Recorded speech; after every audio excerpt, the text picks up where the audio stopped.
Welcome, folks, to our very first bonus episode of Breakneck Podcast. There's been, frankly, a shitload of news this week, and one or two things, one in particular, has really caught our attention, and that is the fact that Jony Ive's startup, IO, has done an equity deal with OpenAI, which perhaps is foreboding, perhaps is exciting, perhaps is ridiculous. Matt, why is it ridiculous? Why is it ridiculous? So we break this episode in two parts. Why is it ridiculous? And then why is it maybe a very good idea? These are reasonable people in the sense they've been very successful. But man, on the surface, it's very easy to interpret this as an incredibly weird deal because it's $6.5 billion for a company with no product, no customers, no revenue, 55 employees, and Jony Ive doesn't even come with the deal. He's going to stay in his own little design shop. And so you really start to question, what could they possibly justify like $120 million per employee? And so, yeah, it's very easy to articulate the case of why this is ridiculous. The second part of it is Sam Altman and OpenAI made an acquisition last couple weeks ago for Windsurf. I don't know if that's executed, but they announced it for $3 billion. And that was basically a distant second place to Cursor, which is an automatic code generation platform. But if you look at this kind of this helps show how OpenAI doesn't really know what it wants to be, similar to Microsoft. They are making most of their money in consumer, and these are people who are paying for the ChatGPT interface. But then they go and make an acquisition in something that's much more enterprise, which would be software developers, right? So it's a corporate customer buying versus a consumer, just buying like for their families. And now this acquisition of IO, Jony Ive's company, is back in consumer. All right, so ridiculous. Well, yeah, I mean, a lot of it looks ridiculous. If you look at it on paper, I was just watching an interview with Sarah Fryer, CFO of OpenAI, about how the heck did you come up with this huge number? And it is all about potential. You probably got one of the best teams in the world to solve a problem that, in my estimation, is one of the biggest market opportunities out there. And let me just kind of frame it in my mind why I think that's such a big opportunity. I can go on forever about this, but I think what we're going to see today is May 23rd, 2025. I think by December, 2.5 years from now, we're going to be looking at stats where smartphone sales are declining as a result of OpenAI's product. What is that product going to be? There's probably going to be a bunch of them, but most likely it's going to be sort of a lapel-based AI. So if anybody's seen Humane or Rabbit, think about a device that maybe sits in your pocket or is clipped on like a mic on your shirt. What does it allow you to do? It allows you interface in the most human way possible with AI, which is via voice. Now, it'll probably have some other stuff like maybe a small screen or projection or some way to interface with your hands. Think about if that really works and it's done really, really well. Think about what you use your phone for, right? Depending on how, on your lifestyle, call it 50% entertainment, 50% utility. The reason you use it 50% of the time for entertainment is because you go in there for utility, check your email, and suddenly you're looking at Instagram. All that utility doesn't need to be in your iPhone.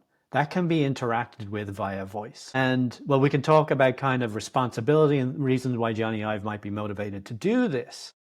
But if you can manifest AI in a physical device that is really smooth and streamlined to engage with, 50% of the utility of a smartphone disappears. And that could be enormous. Yeah, I want to agree with you, but I'm still going to be in the naysayer side of the. Let me sprinkle a bit more on just before you completely shoot you down. So that's the primary opportunity in my humble opinion. We have a bunch of other interface, right, with laptops sitting right in front of me now. There's a bunch of stuff that I do here and I got to sit there like this to interact with, to make stuff happen. If we just think about that in face value, that doesn't need to be that, right? And now we have more reason to spend more time developing interfaces to allow me to do the things that I do on a laptop, but not as constrained as physically. So the lapel base, I think, is a bigger opportunity. There's a bunch more behind it. Pick the best team in the world to do this. It's got to be sort of Jony Ive's led. I think from a marketing perspective, Jony Ive brings a lot. Who knows? Let me naysay on the on the device. The problem is Apple already owns all of those modes. They have a watch, right? They have if you're saying anti-screen, they have watch, they have AirPods. And I'm on my AirPods too. They're a big jump from one in terms of the features and functionality, but it's like all these chips, and Apple owns chips and they get smaller. You can easily imagine Apple owning either an AI only thing if you got small enough, and to leapfrog there, something that connects to your phone or another AI only device. There's a lot of smartphone manufacturers, and it's very hard to make the case that the people who are good at making and distributing devices that do everything that voice, well, all the things you described. And so the question is OpenAI so much better at voice interface because of its AI that it can overcome the fact that everything you're describing is just a phone without a screen? Okay, we just take the screen away, done. How much is that, how hard is that to replicate? I will stop now being a naysayer because the rest of the episode I want to agree with you. It is. There's a bunch of different angles we can go with on this, but in the prior episodes, you challenged us to live in the terror of change of AI and really think about this. The terror side of things gets tickled a little bit for me when I think about a vertically integrated OpenAI, meaning you have the AI and it's manifested in this physical device. One interesting thing that I picked up on is Mr. Ive's been talking more recently in 2025 about his certain regrets he has with the unintended consequences of launching iPhones and the downside of that. He also made this point, which is interesting to me, is back then nobody was talking about the downside. Oh my God, we're all going to have our heads in phones. We are talking about that today with AI in a quite serious way. So that gives me a little bit of optimism. And the second thing is, look, there's a very high chance if anybody can do this, it's going to be him and these Apple people. And he seems to be really cognizant of the damage that he was responsible for. So I feel heartened that he's somebody, potentially in the mix to make this happen.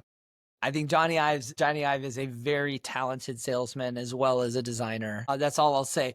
Now, I do have a pro case as well and some points that you hit, but I'm going to go down them very quickly. Voice is going to be very big because I agree.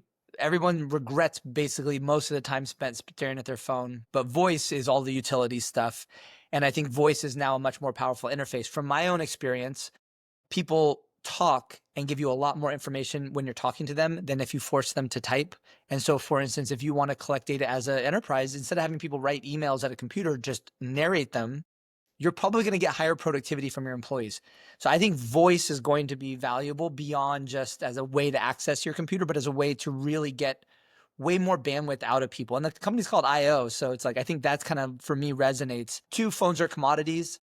And so Apple still has this feeling that it's so valuable and the iPhone's so advanced. But if you look at an iPhone, whatever it's on versus the version 13 versus 17, it's the same phone. It's faster, but it's a commodity. So now it could be time to go into a commoditized market with the big advantage, which is this AI thing. Three, Siri is trash. It's been trash since it was released. It's still trash. Maybe Apple's just incapable of navigating this and they can't do voice. Four, Google has sucked at product. So Google shown themselves to be incapable of releasing and making successful consumer products for a decade. Five, you can't out-accelerate Sam. So if you look at the valuation, which is my biggest problem with this deal, it's like, how do you get to that valuation? Like you said, Sam Altman knows something we don't, which is just go fast when it's time to go fast. And if you have to overpay for Jony Ive's brand, okay, well, you do it. Microsoft can't do consumer. So you start to name all of the big companies that might compete. Microsoft has never built a consumer product that's been that successful past the Xbox. And OpenAI has all that history and memory. So all of your interaction on your laptop, if they can somehow leverage that into this new ecosystem. And then I think the last one is that if everything is commoditized, let's say your phone is just another screen, your TV on your wall is another screen, and then they just bought a robotics company as well. So you want to interface with robots and things like that. If there's a network of these devices that all have this OpenAI intelligence on them that enables new functionality onto existing commodities, like robots are basically commodities, TVs are commodities, phones are commodities. But then if you can add this little extra OpenAI layer that now enables this seamless network of control, again, mediated by voice, I could see it, but I'm not going to question Sam Altman on how to make money.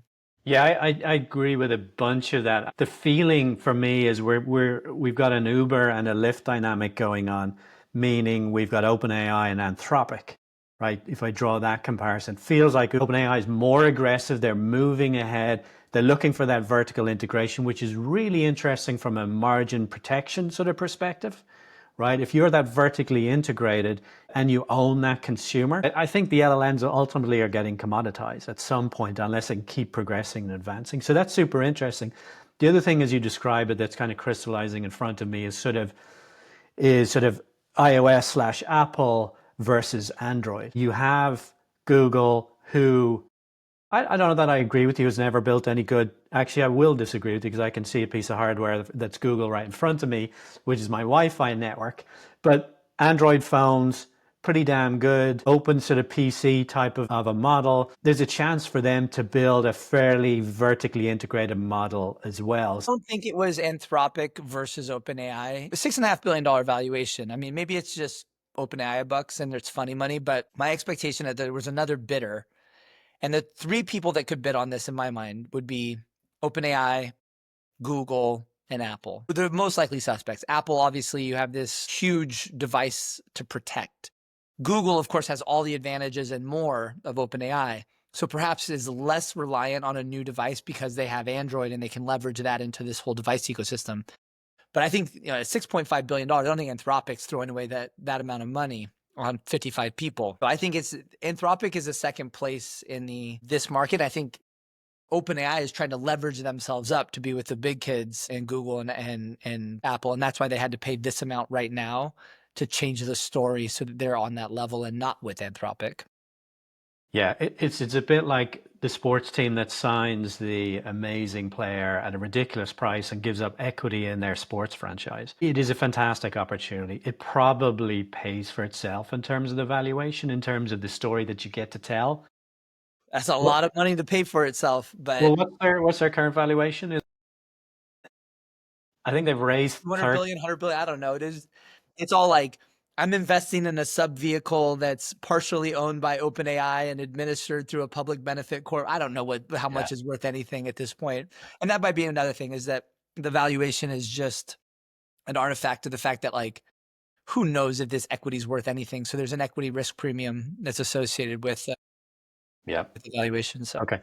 So as we look forward, what is the next indicator, piece of information that will come out where you're like, that's interesting. This means I want to this. see the device. Look, if it's just a wearable pin, it better be incredible. I think if they came out with, hey, here's something that connects to your TV, and so if you want to watch a video, talk to your OpenAI pin, and then there's AI produced content that's going to immediately appear on your TV that you can interact with, and your children are going to be able to interact with using voice. Like, my children only use voice interaction with, so that's a huge market. If they show something interesting like that, but if it's just a highly compact version of the humane pin that doesn't light on fire when you use it, I think everyone's going to be like, well, that wasn't worth 6.5 billion. If they start releasing, Apple Plus level of content and things like that with their advantage in video creation or something like that, that could be super interesting and open up a whole new market. Like, I'm part of this group, Curiosity Craft. My buddy Massimo started. Kids have no way to interact with AI. And so there's niches that you could get into: voice plus video plus music. Yeah, I think the device itself is a thing. I'm more optimistic about the potential of the device. I think you can build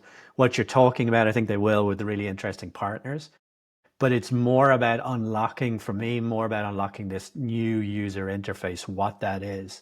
And they may not lead with the pin. There might be something else that they start with, but that's going to be the indicator of whether the valuation is worth Yeah, it or not. there's just been so many companies. It's like, oh, it sits on your desk while you're taking meetings and it records. I'm like, yeah, I already have that. It's called a MacBook. It's great. It does not need anything else. I don't want there to be another device on my desk. And yeah, it'll be interesting if this is a deal about they want to have a device and so they're just doing something so that they have a device, or if they've found some market niche that they perceive, using the data set that they're collecting that's proprietary, seeing how people are using ChatGPT and nobody else can see that. They have a unique leverage point. I mean, and you have to imagine that they saw something for 6.5 billion, or maybe they just caught in a bidding war and they said, we're going to be a big boy. We're going to have a device. We're not going to be dependent on Apple and Google for distribution. So we need to make this happen. And they just paid too much. We'll see. Yeah. Well, we're going to see in the next 6 months or so. All right, Matt. I guess we'll wrap it there. Everybody will be back next week with our usual episodes. Hope you enjoyed this one. Adios. See ya.